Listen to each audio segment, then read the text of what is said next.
right. I'm so glad you're here. It's our fourth week of Advent. Audrey gave us the rundown, so I'm not going to do it today, and gave us the summary of where we are. But I will say, for those of you who are worshiping with us for the first time or who are not as familiar with what Advent is, the word Advent comes from the Latin word adventus, and it means arrival or soon coming. And it's the 4 weeks leading to Christmas where we have an opportunity to reflect on the coming of Jesus, the birth of what our Advent song calls the Christ child, and just that space between where we are now, our present, and the future. Today we continue with Joseph, a person that's often standing in the, there we go, thank you, that is often standing in the shadows of these stories when we talk about them. Like we hear about, I mean, Mary had a pretty big role, right? Like I get that. Elizabeth had her own thing going on, but it was pretty big too. Like it was like the preamble, like it was just a lot. And Joseph is kind of the lingering conversation. But I felt like Joseph, so did Dr. Gaffney apparently, that Joseph needed some extra attention because that role is very important as well. I think we talk about this aspect of our biblical journey in really holy ways, but we don't often talk about the scandal of it and what that would have meant. Like, everyone, just like as it is now, everyone's not Christian, everyone wasn't serving Jesus, everyone wasn't a Jew even, or a Nazarite, or any of those things. There were people who were just walking around believing whatever they wanted on another end. And imagine hearing this news. Mind you, it may not have spread as fast as it would now, but this was a pretty scandalous event that could have unraveled all lives. Joseph's life, the life of his family, and some of those other things. But Joseph made a choice. Joseph chose to stay. Had he not married Mary, the consequences could have been a mess. This young woman found pregnant outside of marriage would have faced public shame at best, and at worst, death. That is where we enter the lectionary. I am not sitting a text, I'm pulling it up. I mean, if I were sitting a text, would I say? I don't know, but I'm not, just in case.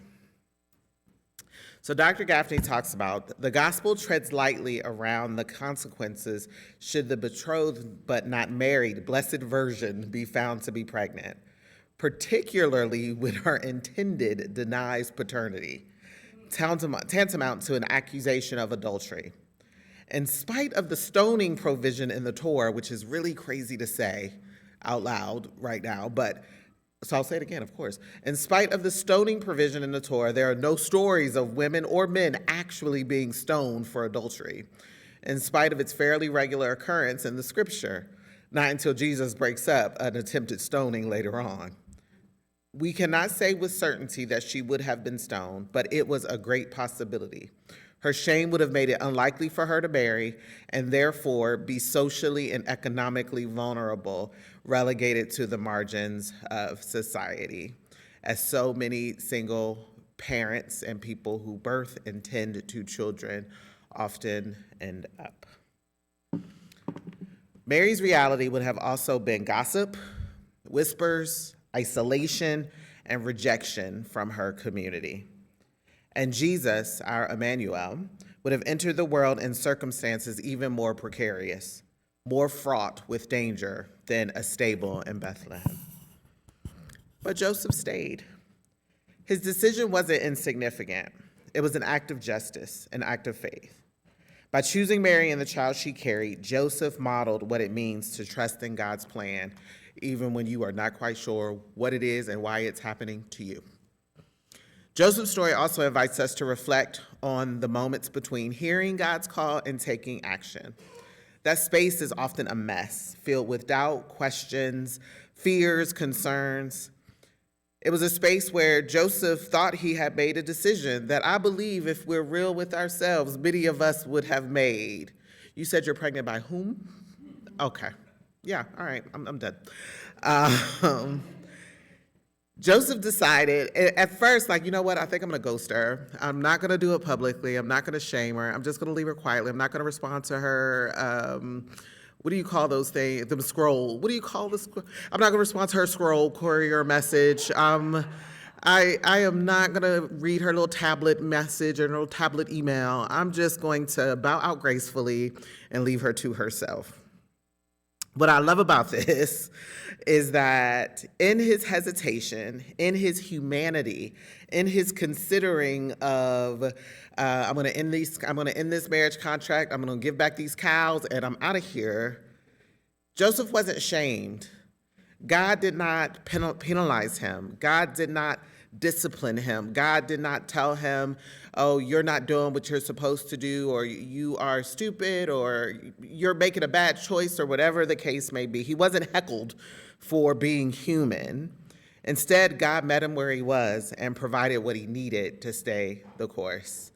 Joseph sat there and was like, yeah, right, I'm out, and then the angel came. So in the space between I'm done and I'll stay, faith grew.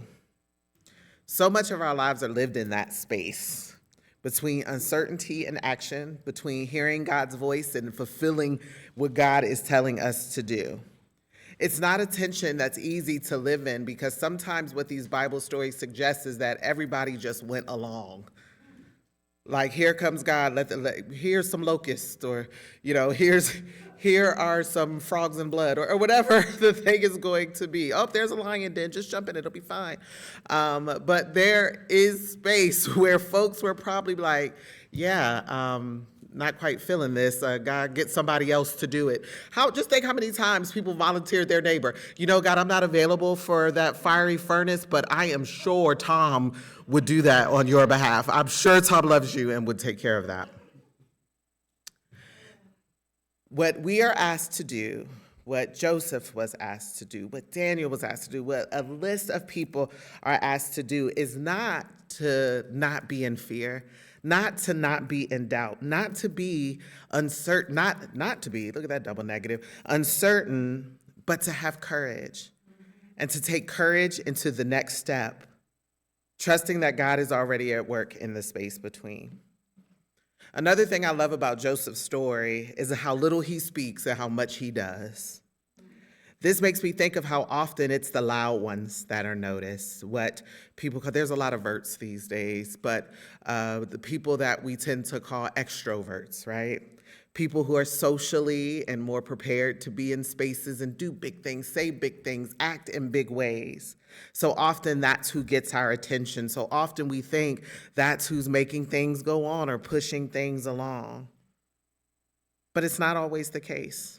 If we navigate the world with that assumption in this way, if we navigate our community this way, we risk missing out on the wisdom, the care, and the presence of those who are just a bit quieter, whose voices may not rise above the crowd, who may exist in this place of introversion. Joseph's role may seem minor, but it wasn't. It shows us that God's love, God's purpose, God's mission is not hinged on just one person alone. Your part may not come with fanfare or recognition. It might not seem flashy or earth-shattering. It may not get you on the nightly news. But Joseph shows us that obedience and faithfulness in the small things, saying yes when it's hard, standing with someone when they need us most, not just to be beside them, but to cover them, can make all the difference. I know how easy it is, or how often it can be, that you feel your contributions don't matter. To look around at the plans unfolding, oh, look what's happening in this person's life, or look what's happening in that person's life. What about me? Where do I fit into all of this? I know sometimes we feel small or unimportant or like the background. But Advent reminds us that every part of the story matters. God's plan was not only about Mary or only about Jesus, or it would have been a really small Bible and it wouldn't be as big as the one we just got in the mail. It's also about the Josephs, the shepherds, the Magi, the donkey, the innkeeper, the people who don't always get the headline but are no less vital to the work of bringing God's kingdom to the world. What would have happened if Joseph decided it wasn't worth the risk? What if he said, I am not big enough for this? I often hesitate for fear of what others will say or what will people think about me until I realize, number one, they're going to think it anyway, whether I do the thing I want to do or not. But number two, that I have to trust the voice of God over the noise of those who are not. Joseph's role solidifies that. The reality is God chooses ordinary people to do extraordinary things. Joseph wasn't a king or a prophet. He was a carpenter with calloused hands and well-used tools. And yet God entrusted him with a role that would change the course of our history and inform what we talk about and believe even today. Faith isn't just about what we believe. Faith is about how we live. It's how we show up. It's how we navigate the mess. It's how we trust. Joseph saying, yes, I'll do it. Yes, I'll stay. No, I won't leave you back here by yourself, Mary, didn't erase the challenges ahead. And my God, we know that in a little bit time coming, we see the biggest of those challenges. His choice didn't make the path easy, but it set the stage for an encounter. It is because of that that we encounter Jesus, the one who will make all things new. I don't even see. Oh, there you go.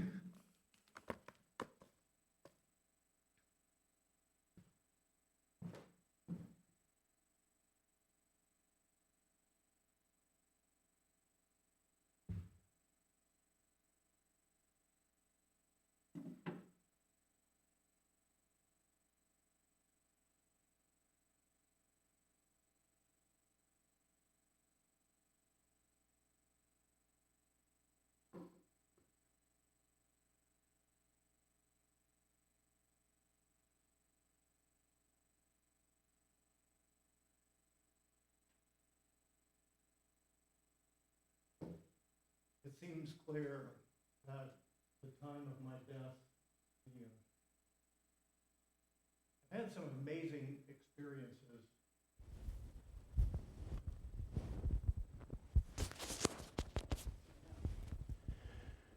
It seems clear that the time of my death is near. I've had some amazing experiences in my life. There have been some pretty painful ones as well. Some of the painful realities will not be resolved before my death. There is much in the future that will remain a mystery beyond my lifetime. And yet my heart is full of gratitude for God, for the gift of the life I've been given.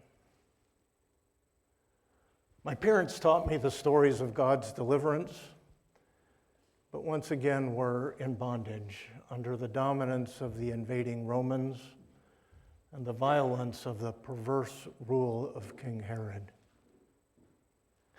As a young boy, my friends and I had visions and dreams that we would be part of the next great act of God's deliverance. Perhaps one of us would be the next Gideon or maybe even the next Moses. We're just a bunch of boys from ordinary kids from Nazareth.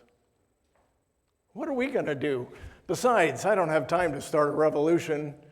I've got to spend all my days in my carpenter shop with my father, learning the trade that had been passed down to him from his father that I would need to support my family and pass along to my son.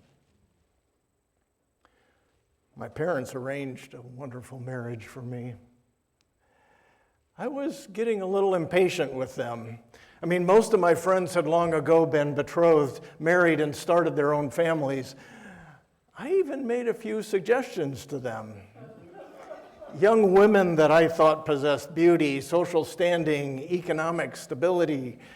But my parents always told me that the inner beauty of faith and character were the qualities that they were looking for in a daughter-in-law.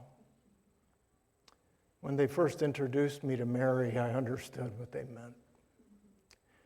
She was much younger than I was, but I could see a spiritual depth and a quality of her character that filled my heart with joy.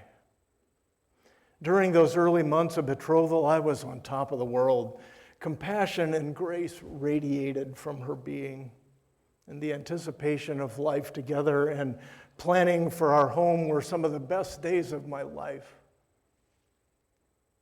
But those days were soon followed by some of the worst days of my life. Mary told me that she was pregnant. I felt so utterly betrayed. And instead of admitting wrong and asking for forgiveness or naming some abuser, she told this fanciful story of a visit from an angel that said this was going to be God's son. There was a part of me that wanted to believe her, but my anger prevented that. My gut reaction was to publicly humiliate her. Legally, I could have done that. I had every right to do that. But I couldn't do that to Mary. Despite my pain and my anger, my heart was still drawn to her. So I resolved to simply quietly file the papers and annul the marriage. Somewhere in my restless sleep, I dreamt that an angel that appeared to Mary came to me also. And they told me not to be afraid to take Mary as my wife.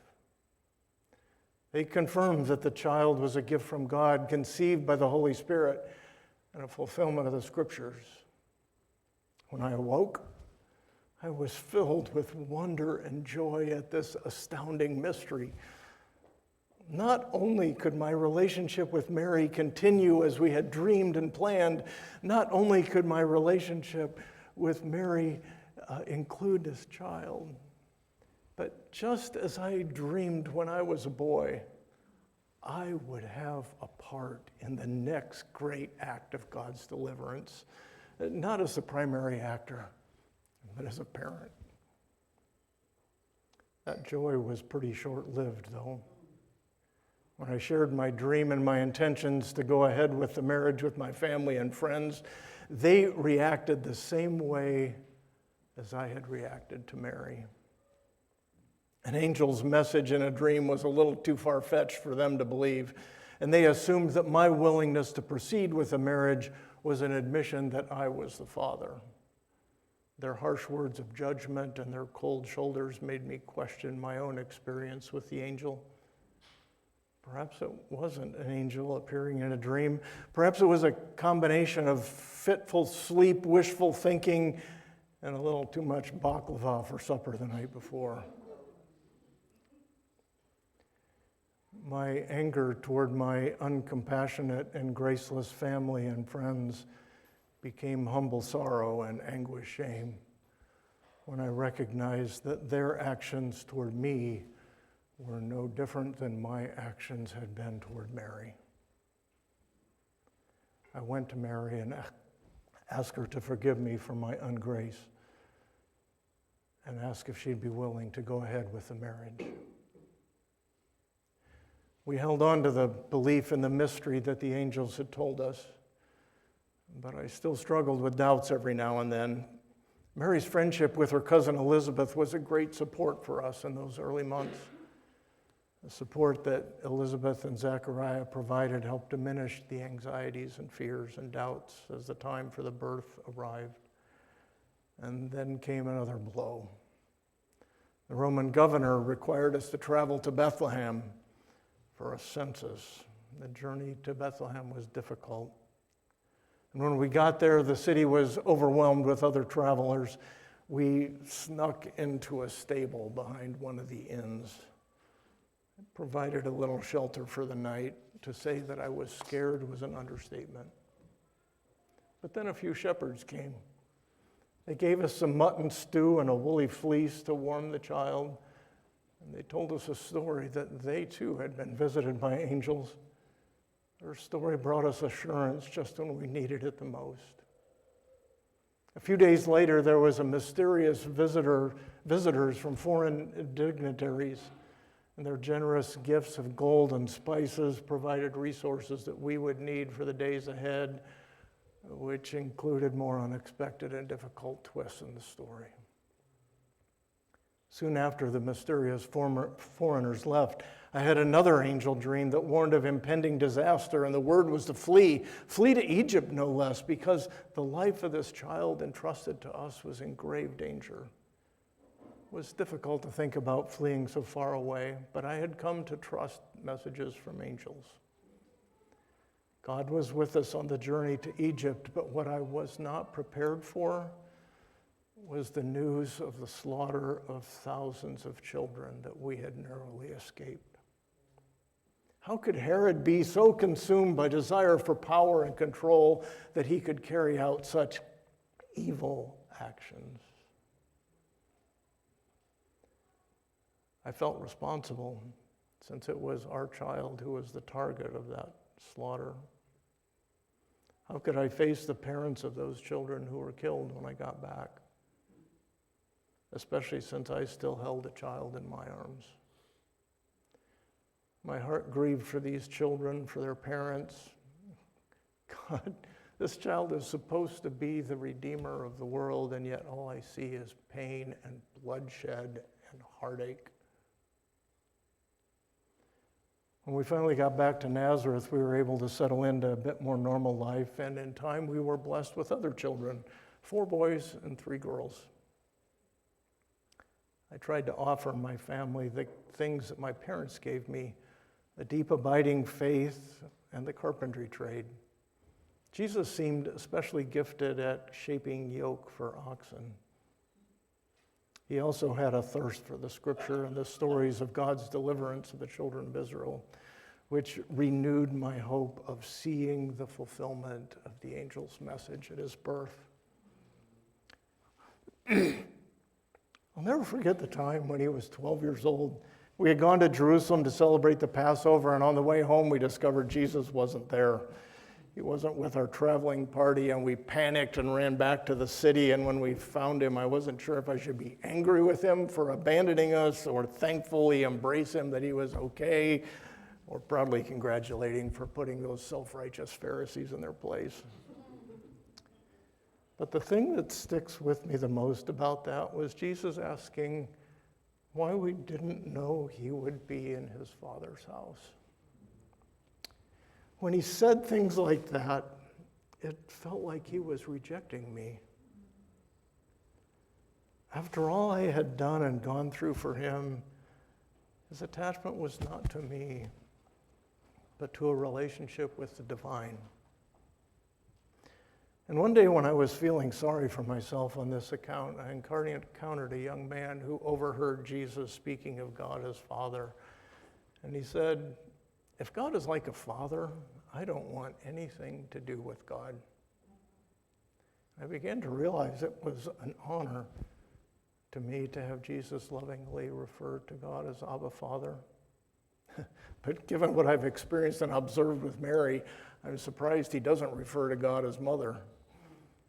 But perhaps there'll have to be a lot of cultural shifts in multiple generations before that happens.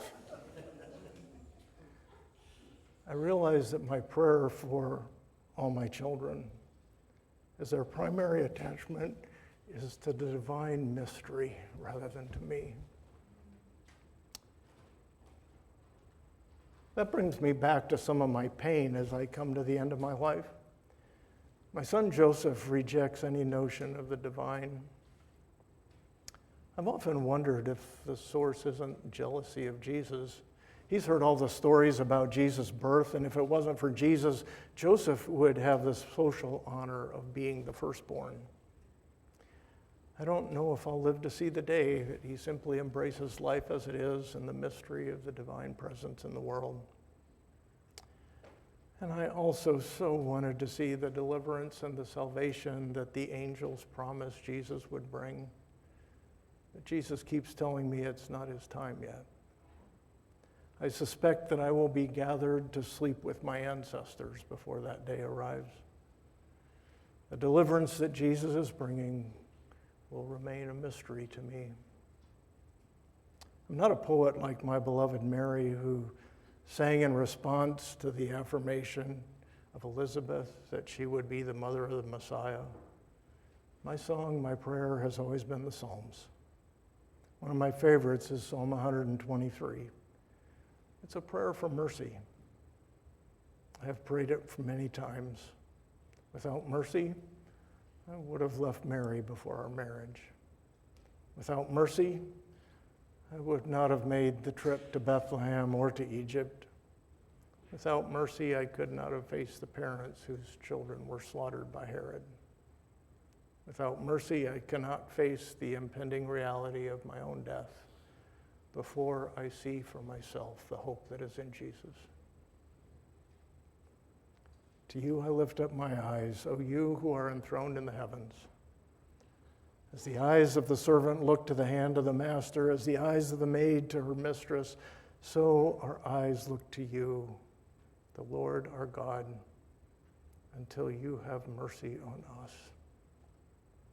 Have mercy upon us, O Lord, have mercy on us, for we've had more than enough of contempt.